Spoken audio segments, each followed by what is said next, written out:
My name is Captain Elena Cruz. I'm 32 years old, a decorated U.S. Army officer, and for most of my life, I believed that if I worked harder, fought longer, and endured more pain than anyone else, I'd finally earn my father's respect. I grew up in a quiet corner of Virginia, the only child of my parents until my father remarried when I was 17. My mother, God rest her soul, died when I was 15, and I never really stopped carrying that loss. My father, Richard Cruz, is a man people in town call formidable. He built a construction empire from the ground up, became one of those men everyone nods to at charity dinners and business luncheons, and walks into rooms expecting the spotlight to follow him. For as long as I can remember, I was just trying to be enough for him. I wasn't the daughter who wore pretty dresses and joined cheer squad. I was the one who ran track, played soccer, and signed up for JROTC when most girls were learning makeup routines. At 18, against his will, I enlisted. Later, I went to officer candidate school and clawed my way to captain. 2 tours overseas, a Bronze Star, a chest full of ribbons. And yet, to my father, I was still the wrong daughter. Enter Madison, my father's stepdaughter. 8 years younger than me, she grew up in luxury after my dad remarried. She went to prep schools, Ivy League, business internships, all with his money, all with his blessing.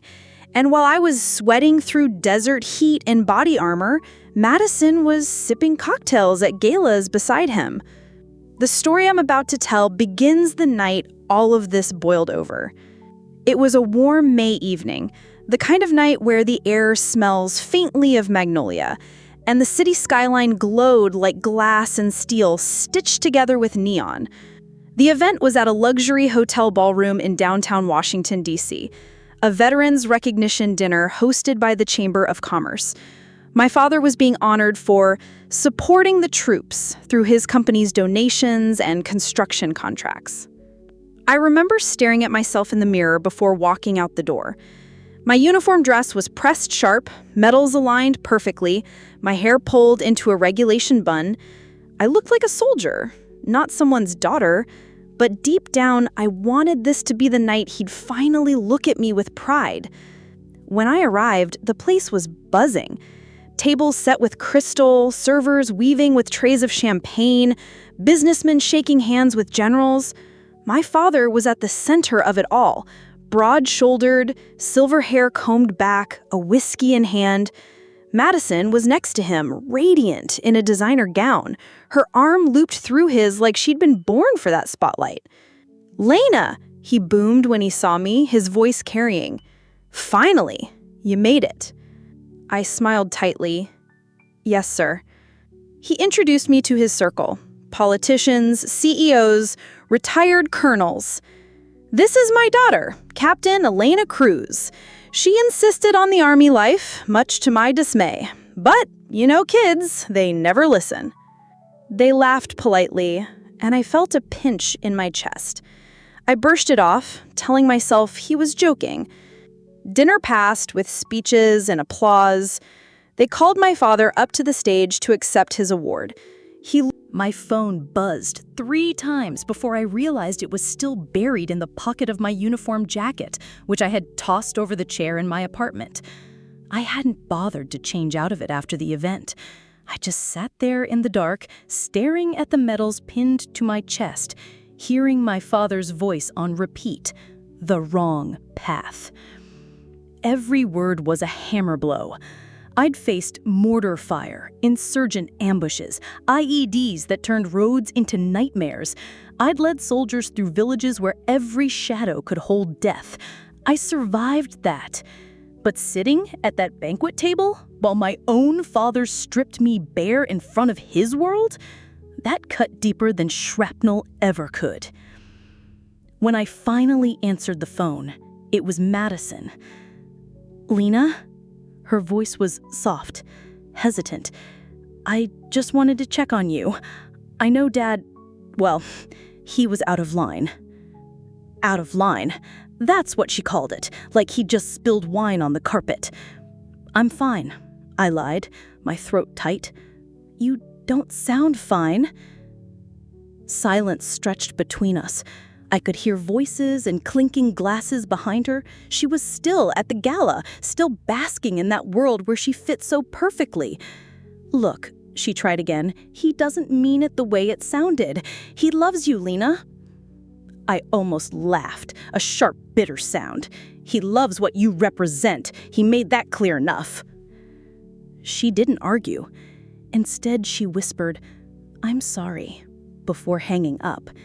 Sorry wasn't enough. Sorry didn't erase the way he dismissed everything I'd bled for. Sorry didn't change the fact that to him, my service, my sacrifice, my very identity was a punchline.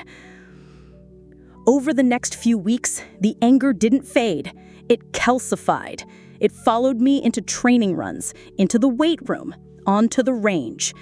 Every time I pulled the trigger, the recoil wasn't just a weapon kicking back. It was the memory of his smirk, the crowd's polite chuckles. Then came the real gut punch. I was in my office on base when Major Harris stopped by. He'd known me for years, seen me through deployments. He carried a thick folder under his arm and looked almost apologetic when he handed it to me. "Captain," he said, "I thought you should know. You were shortlisted for 3 private contractor consulting roles after your last deployment, high-paying ones. You never followed up." My brow furrowed. I never heard about those. He tapped the folder. Inside were printouts, emails, correspondence. All 3 companies had expressed interest, but then mysteriously pulled back, each citing concerns raised by a third-party reference.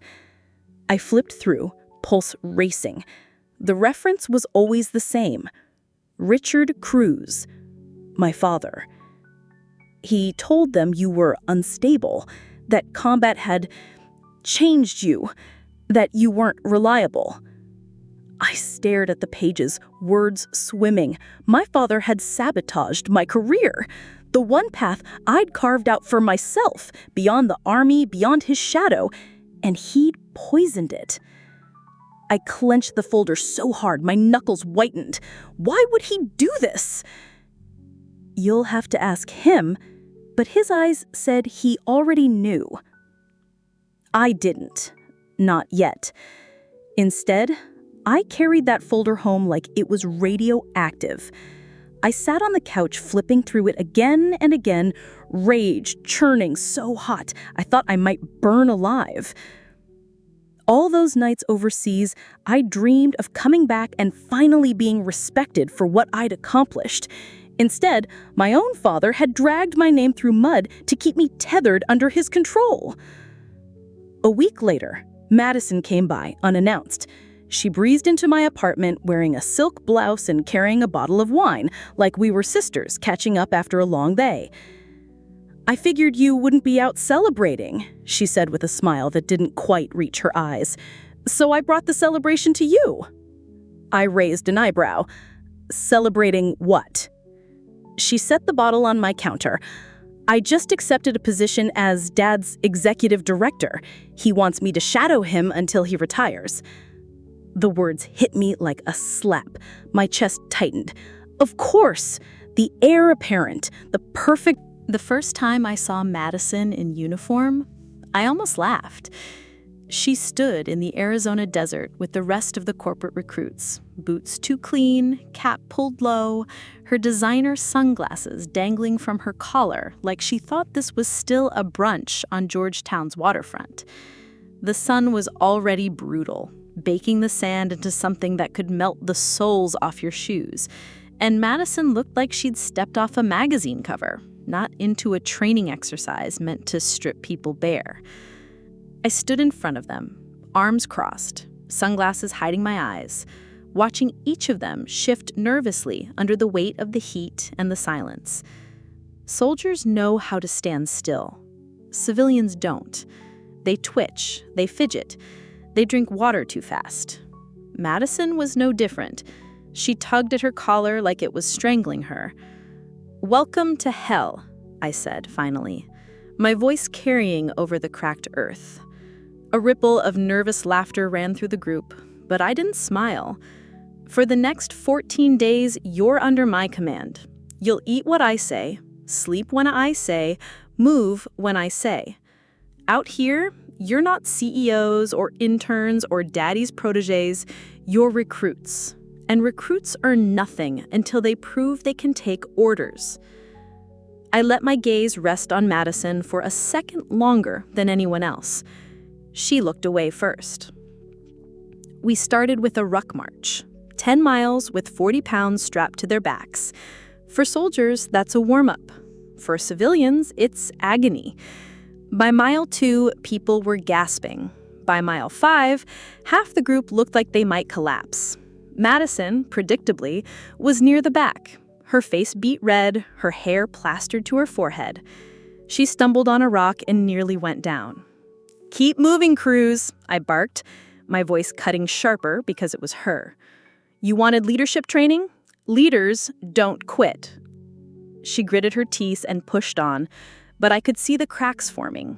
Every step was another piece of the pedestal my father had built for her, crumbling into dust.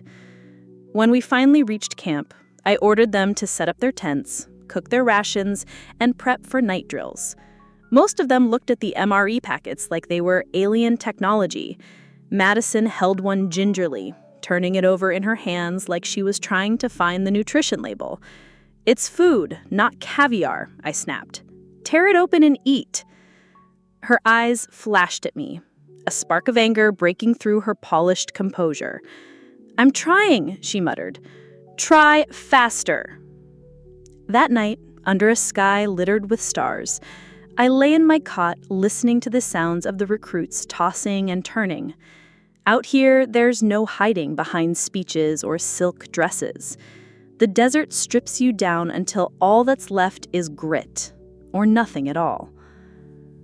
By the third day, Madison's hands were blistered from hauling gear, her lips cracked from the sun. She didn't complain out loud, but her body spoke for her. Her shoulders slumped, her steps dragged. Every time she faltered, I pushed her harder. Not because I hated her, but because I wanted her to understand. Respect isn't given. It's earned in sweat, in pain, in silence when the world tells you to quit.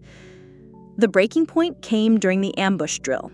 I'd split them into teams and set up a simulated attack in the canyon. Smoke bombs, blank rounds, shouting. It was chaos by design. The kind of chaos that tests whether someone freezes or fights. Madison froze. Her team took fire, smoke clouding the air, people shouting for orders, and she just stood there, eyes wide, breathing fast. She looked like a deer in headlights, utterly lost. "Cruz," I shouted over the din. "What's your call?" She opened her mouth, but nothing came out. Seconds dragged. Her team looked at her, waiting, desperate. And in that hesitation, the scenario ended. Failure. When the smoke cleared, I ripped into her. "Do you know what hesitation costs? It costs lives. You freeze, people die. Out here, leadership isn't a line on a resume, it's blood on your hands if you can't act. Do you understand me?" Her face crumpled, her eyes glassy, but she nodded. Later, when the others were asleep, she came to me. Her voice was small, stripped of the confidence she wore like armor. "I'm not cut out for this," she whispered. I looked at her, really looked at her. She wasn't the girl from the galas anymore. She was just a young woman, scared and broken open by a world she didn't understand.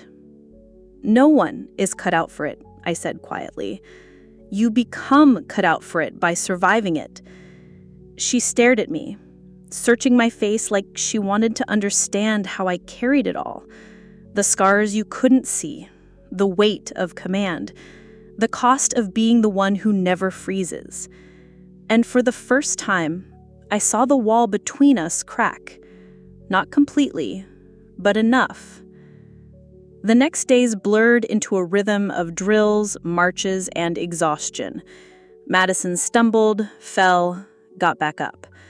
I watched her push past her limits, not because she wanted to impress me, but because she was finally starting to understand what it meant to earn respect the hard way. But the real shift didn't come from her. It came from the unit. They saw me carry the weight she couldn't. They saw me drag 2 recruits to safety during a heat casualty drill. They saw me stand in the blazing sun for hours, unflinching, while they wilted. And slowly, the whispers started. Captain Cruz doesn't quit. She's the real deal. She's the kind of leader you follow. I didn't need their words. I'd lived enough to know my worth. But hearing them, knowing Madison heard them too, that was the revenge I hadn't even realized I wanted. Because the truth was undeniable now. My father could mock me, dismiss me, sabotage me. But out here, in the desert, stripped of money and titles, the only thing that mattered was strength, and that belonged to me.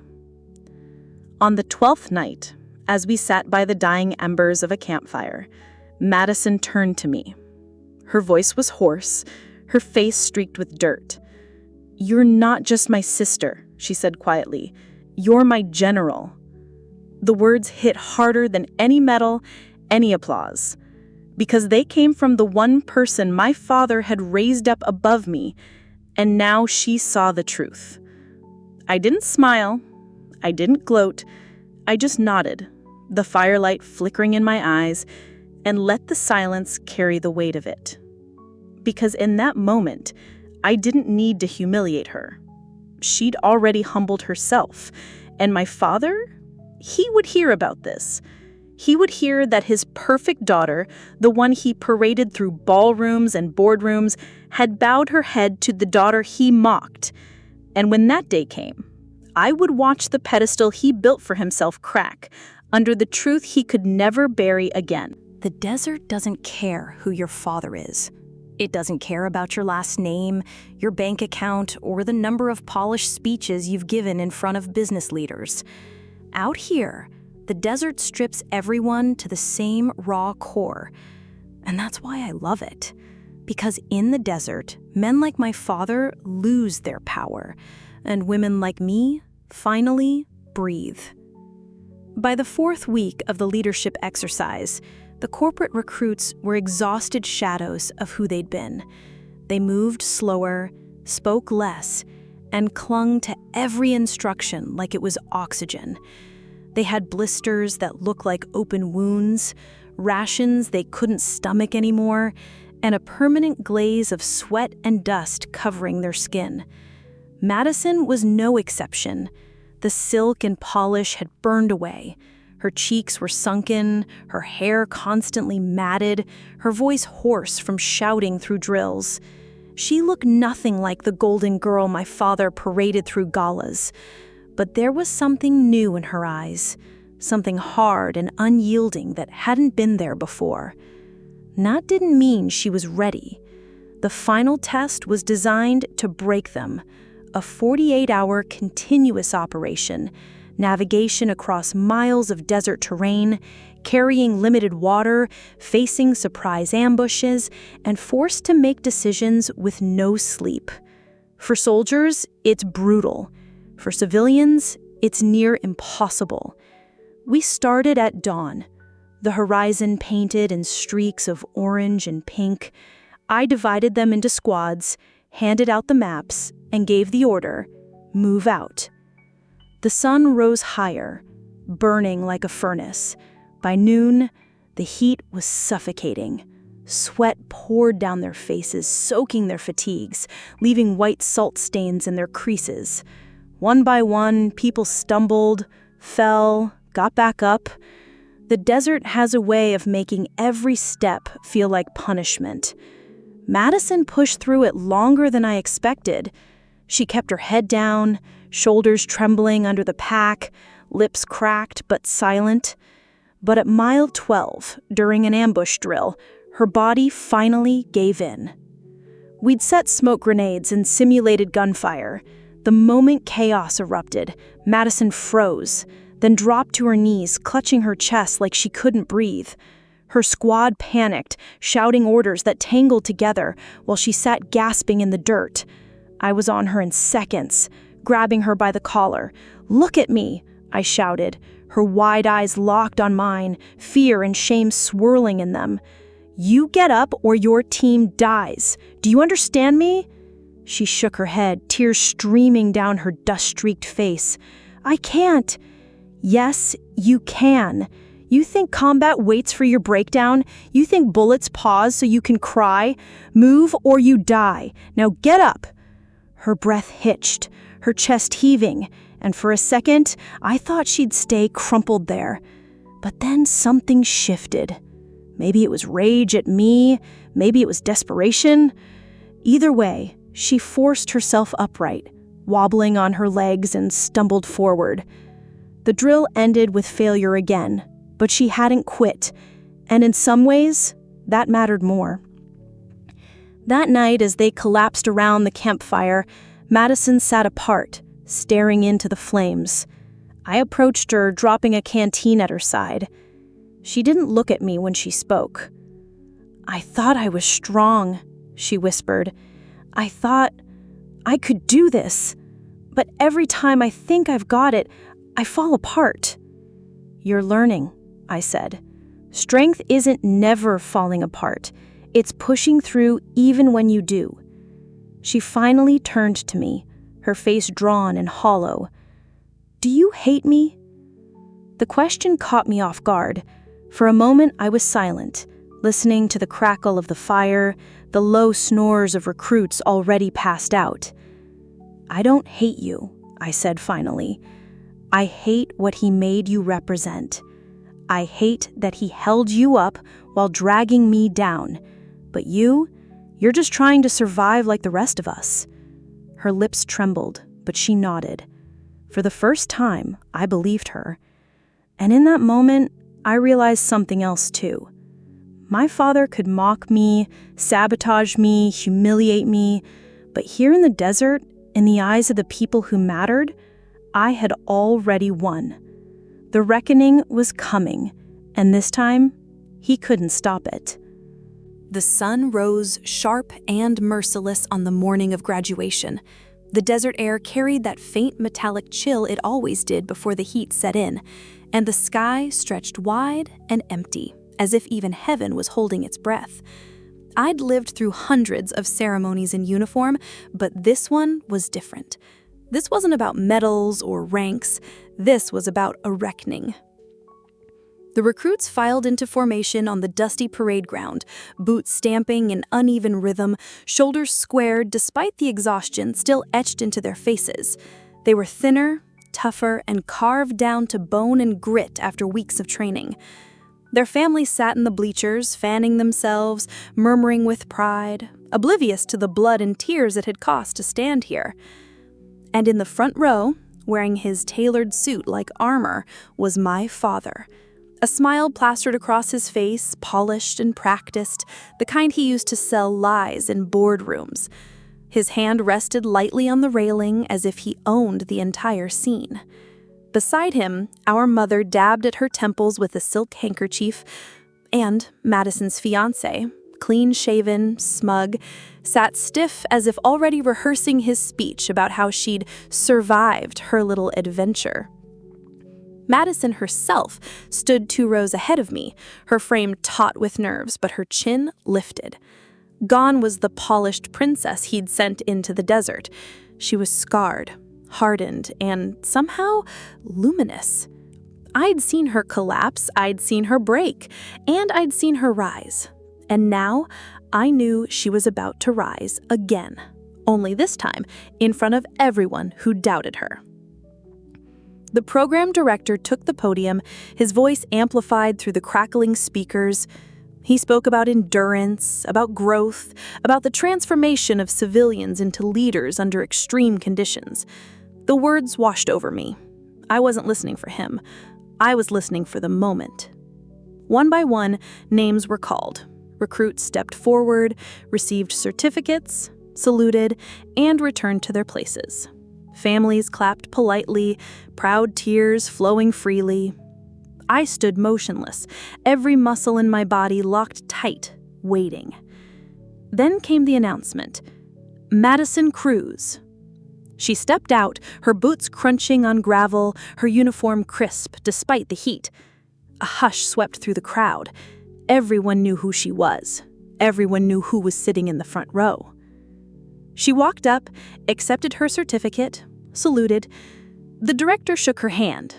It should have ended there.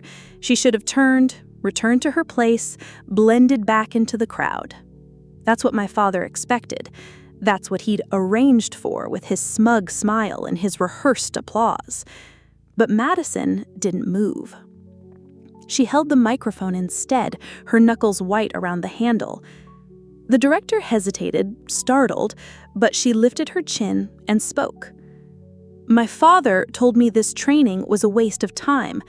He said I wasn't built for this, that leadership belonged in offices and boardrooms, not in the dirt.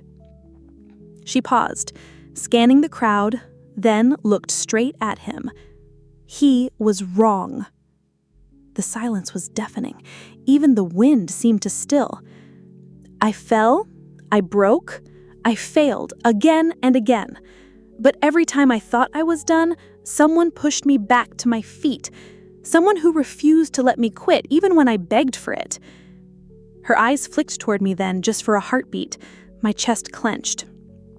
That someone is Captain Elena Cruz, my sister, my general. The word hit like a gunshot. Gasps tore through the bleachers. The recruits shifted, heads turning toward me, some nodding, some whispering, all knowing the truth of it. I stood frozen, my heart pounding so loud I could barely hear.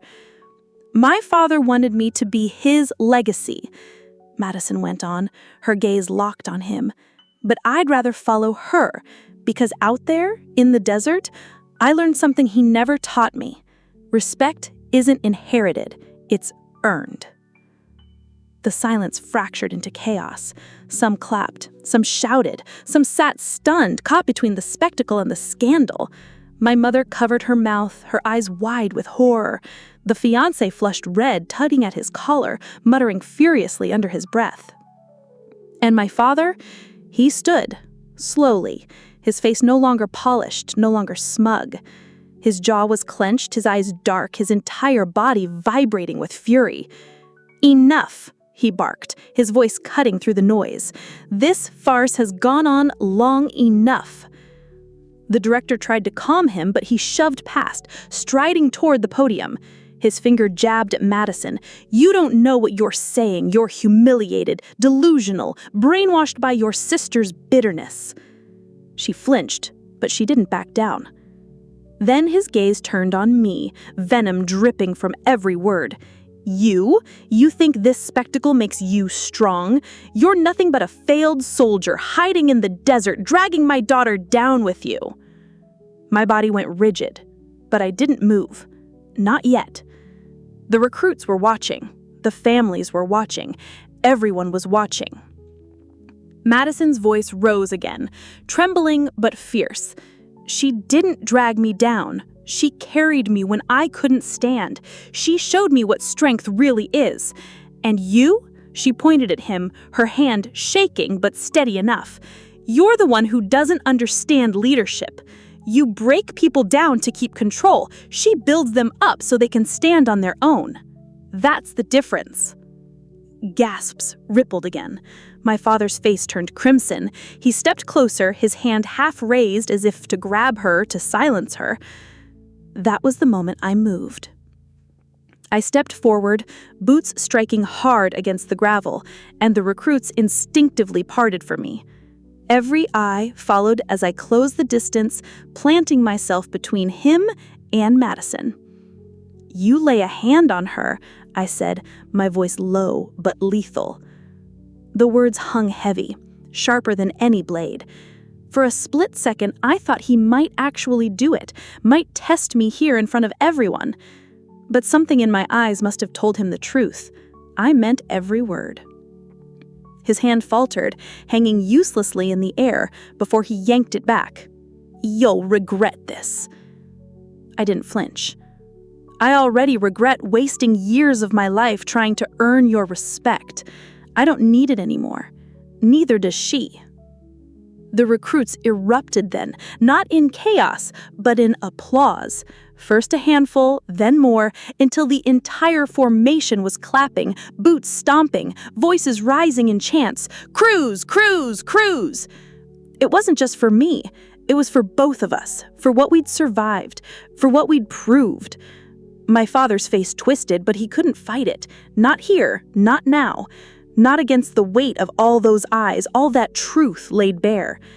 He turned sharply, barked at my mother and Madison's fiancé, and stormed out, his figure swallowed by the crowd's noise. I watched him go, my chest heaving, my hands trembling with adrenaline. For the first time in my life, he didn't look like a giant. He looked small. When the noise finally died down, Madison stepped closer, her eyes wet but burning. She reached for my hand and squeezed it tight. "General," she whispered, her voice breaking with a smile. I swallowed hard, the lump in my throat almost choking me. For so long, I'd carried my scars alone. For so long, I'd been the outcast, the disappointment, the shadow. But here, under the merciless sun, with the desert dust still clinging to us, I'd been seen. Not by him, not by the world he ruled, but by the people who mattered. And that was enough.